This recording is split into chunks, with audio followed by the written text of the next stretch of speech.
दोस्तों, आप सभी का बहुत बहुत हार्दिक स्वागत है शिवोहम अकल्ट सेंटर में। आप सभी जानते हैं कि हर महीने एक पूर्णिमा होती है और एक अमावस्या होती है। हर महीने की जो पूर्णिमा होती है उसमें अलग अलग योग होते हैं, अलग अलग आपके कुछ ना कुछ किसी ना किसी प्रकार से आपके सर्व सिद्धि योग या अलग अलग प्रकार के योग बनते हैं। मगर इस साल की 2020 की 1 अक्टूबर की जो पूर्णिमा पड़ रही है वो बहुत ही खास है। ये अधिक मास में पड़ने वाली पूर्णिमा की तिथि है, जो कि भगवान लक्ष्मी नारायण और राधे कृष्ण और भगवान शिव और पार्वती के संयोग और उनकी कृपा से बहुत सारे सर्व सिद्धि योग लेके आ रही है। पूर्णमासी की तिथि अपने आप में ही बहुत बलवान है, बहुत महत्वपूर्ण दिन होता है, क्योंकि ये अधिक मास में पड़ने वाली पूर्णिमा है और इस दिन की तिथि अपने आप में बहुत ही अच्छी वाइब्रेशंस और पावरफुल दिन में ये आ रही है। इस दिन किया गया तप, दान, पूजा पाठ आपके लिए बहुत सारे अधिक महत्वपूर्ण फल लेकर आता है। साथ ही साथ भगवान विष्णु की भक्ति, माता लक्ष्मी की भक्ति करने से आपको जगत पे अपने आप का पालन करने, अपने घर परिवार का पालन करने में सहायता मिलती है। आपको पैसों से संबंधी सभी मुश्किलों में निकलने की सहायता मिलती है। वहीं हम बात करें कि पूर्णिमासी है तो पूर्ण चंद्रमा है, और पूर्ण चंद्रमा यानी कि भगवान शिव की एनर्जीज के बिना पूर्णमासी पूरी नहीं होती है। चंद्रदेव खुद ब खुद भगवान शिव के सिर पर विराजमान रहते हैं और चंद्रमा की एनर्जी से ही पूर्णमासी की तिथि पूर्ण मानी जाती है। भगवान श्री हरि विष्णु शिव की आराधना करते हैं और भगवान शिव श्री हरि विष्णु की आराधना करते हैं। एक सृष्टि के पालन करता है और दूसरे सृष्टि को बैलेंस करता है, तो दोनों ही देव अपने आप में महत्वपूर्ण हैं और वहीं दोनों देवियां भी अपने आप में महत्वपूर्ण हैं, जो हमारे जीवन को चलाने में बहुत ही सहायक मानी गई हैं। जैसे कि आप सभी जानते हैं कि चंद्रमा मन का कारक होता है, तो इसको हम फुल मून नाइट्स के नाम से भी जानते हैं, जिस दिन चंद्रमा पूर्ण रूप में अपने पूर्ण आकार में होता है और उसकी वाइब्रेशन, उसकी एनर्जीज हमारी धरती पर बढ़ती है। इस दिन भगवान विष्णु जी का अधिक मास होने के कारण वैसे भी पूर्णमासी पे भगवान सत्यनारायण की पूजा की जाती है, मगर 1 अक्टूबर 2020 को बृहस्पतिवार का दिन पड़ रहा है और साथ ही साथ पूर्णमासी है, तो भगवान विष्णु की आराधना करने से आपको बहुत सारे अच्छे शुभ फल मिलते हैं। इस दिन आप भगवान विष्णु जी की पूजा करें, केले के पेड़ में जल चढ़ाएं, साथ ही साथ महालक्ष्मी की भी पूजा करते हैं तो आपके लिए अति शुभ रहेगा। वहीं हम बात करते हैं शाम के समय आप चंद्रदेव की भी पूजा जरूर करें, क्योंकि चंद्रदेव की पूजा करने से आपके मन को शांति मिलती है, आपके पैसों में बरकत होती है, आपको सुंदरता मिलती है, साथ ही साथ आपके मन मस्तिष्क में अच्छे विचार आते हैं। जिन व्यक्तियों को डिप्रेशन की प्रॉब्लम रहती है वो अपनी डिप्रेशन की प्रॉब्लम को इस दिन ठीक कर सकते हैं। शुक्ल पक्ष में होने वाली अंतिम तिथि यानी कि 14 के बाद अगले दिन पूर्णिमा आती है।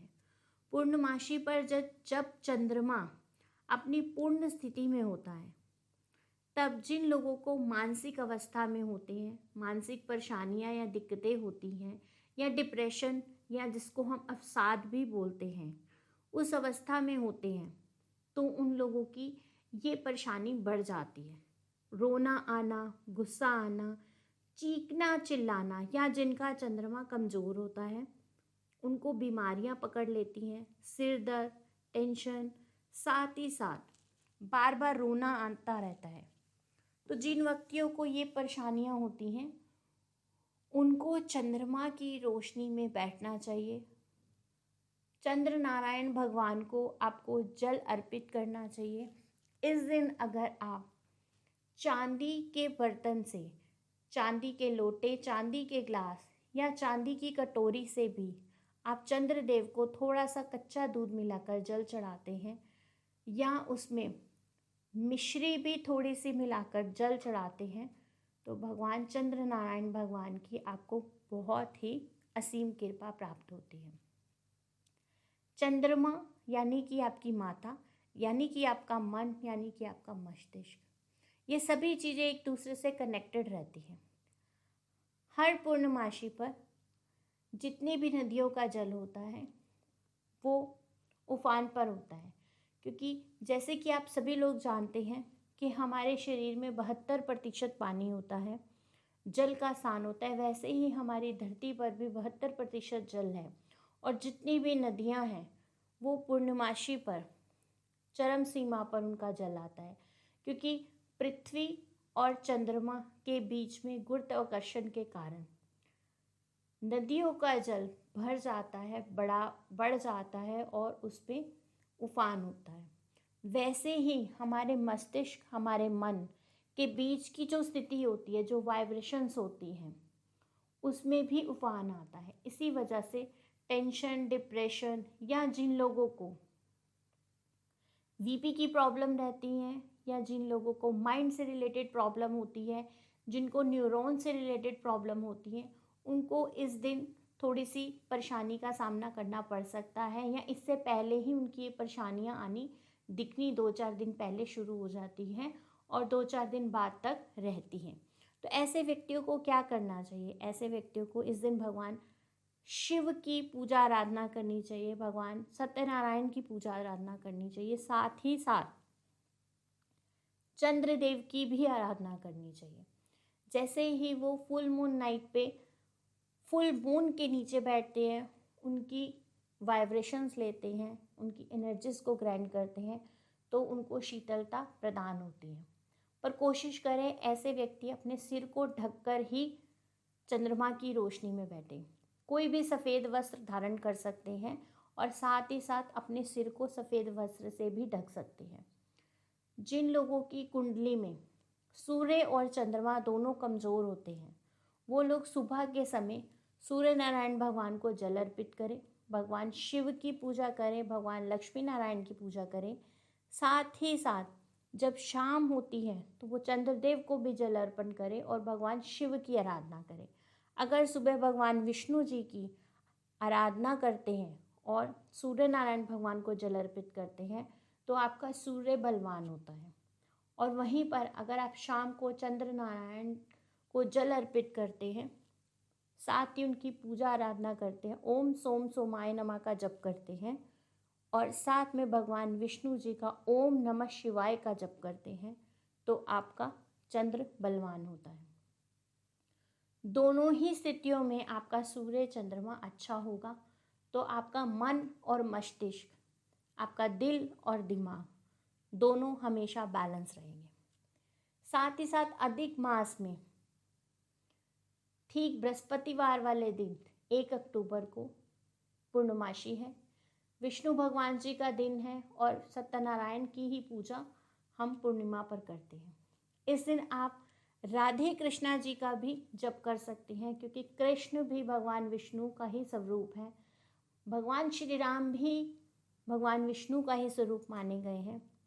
तो इस दिन किया गया तप, दान, पूजा पाठ आपके लिए बहुत ही शुभ फलदायक होता है। इस दिन आप नदियों में स्नान कर सकते हैं। अगर आप किसी नदी में जाके स्नान नहीं कर सकते तो आपके घर में गंगा जल या जो भी जल हो उसे गंगा के जल के समान समझकर अगर आप स्नान करते हैं तो उसका भी आपको बहुत अधिक फल मिलता है। साथ ही साथ इस दिन आप अपनी घर में आपकी माताओं और बहनों का आशीर्वाद लें, अपने घर की स्त्रियों की रिस्पेक्ट करें, अपने घर को साफ सुथरा रखें और इस दिन अगर आप दूध, चावल और मिश्री सहित अगर आप खीर बनाते हैं और उसका भगवान श्री हरि और माता लक्ष्मी को भोग लगाते हैं तो आपके लिए बहुत अच्छा रहता है। और साथ ही साथ भगवान शिव और माता पार्वती और चंद्र नारायण भगवान को इस भोग को अर्पित करते हैं तो भी आपके लिए बहुत अच्छा रहता है। जो बच्चे पढ़ने में कमज़ोर हैं या जिन जातकों की कुंडली में चंद्रमा कमज़ोर है या उनके घर में कलेश और दुख दरिद्रता रहती है या उनको पैसे की कमी रहती है, तो इस दिन किए गए ये सारे उपाय आपको बहुत ही अधिक फल देने वाले हैं। हमारे बहुत ही सुंदर और बहुत ही प्यारे सब्सक्राइबर ने हमसे रिक्वेस्ट की थी कि हमें सूर्य चंद्रमा दोनों के ऊपर और साथ ही साथ अधिक मास और पूर्णिमा पर हमारे लिए एक वीडियो बनाएं। तो हम ये वीडियो आप सभी सब्सक्राइबर के लिए है, मगर जिन्होंने ये रिक्वेस्ट की थी ये स्पेशल उन्हीं के लिए। आप में से अगर किसी को कोई भी वीडियो की जानकारी चाहिए या किसी भी विषय पर आपको कोई जानकारी चाहिए तो आप हमें नीचे कमेंट सेक्शन बॉक्स में लिख सकते हैं ताकि हम अगली वीडियो आपकी उसी विषय पर बनाएं। आप इसी तरीके से सब जुड़े रहें। आप सभी का बहुत बहुत धन्यवाद। और जिसने इस चैनल को सब्सक्राइब नहीं किया है तो ज़रूर से चैनल को सब्सक्राइब करें, बेल आइकन का बटन दबाएं ताकि आने वाली सभी वीडियो आपके पास पहुंच पाए। धन्यवाद, नमस्कार।